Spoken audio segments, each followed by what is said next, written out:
Former US Army Green Beret Ranger David Bramlett, who commanded a unit of the Ukrainian Foreign Legion for 10 months, gave an interview. Here are some quotes from there that I'd like to share with you. "This is probably the most righteous war my generation will see. In my opinion, it's a confrontation of good and evil. My worst day in Iraq or Afghanistan, the worst possible day when we felt things were completely out of control, doesn't even compare to a typical day here. Before the HIMARS came in last year, we were under constant artillery and mortar fire from the Russians, and mostly at close range. Within a month of the HIMARS, the number of artillery attacks on us was cut in half.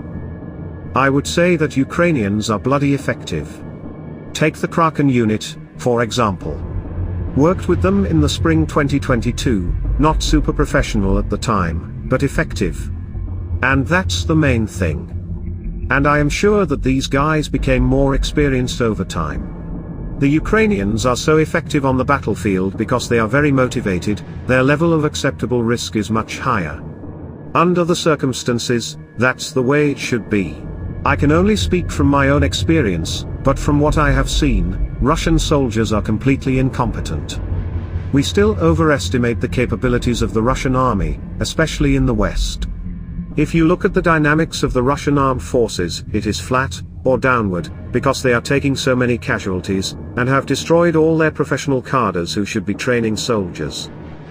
It is in Ukraine's interest to wait for the perfect moment to attack.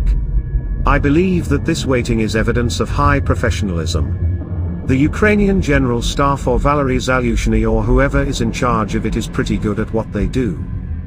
That said, no masterstroke by the Ukrainian General Staff or Zaluzhny at once will win this war. It will be won by Ukrainian infantrymen with Kalashnikovs, fighting in the fields, storming fortified Russian positions.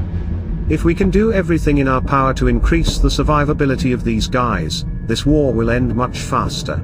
The Russian army has a lot of rank and file units, but it also has elite units, the most experienced guys who are involved in training others.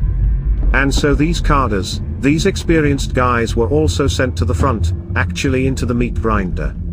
The Russians lost not only their most experienced combat units, but also the men who were to train the new fighting units. The Russians should be evaluated in retrospect. Look at what they did to Transnistria, Chechnya, Georgia, and then the Crimea and Donbass of 2014. The MH17 shoot down.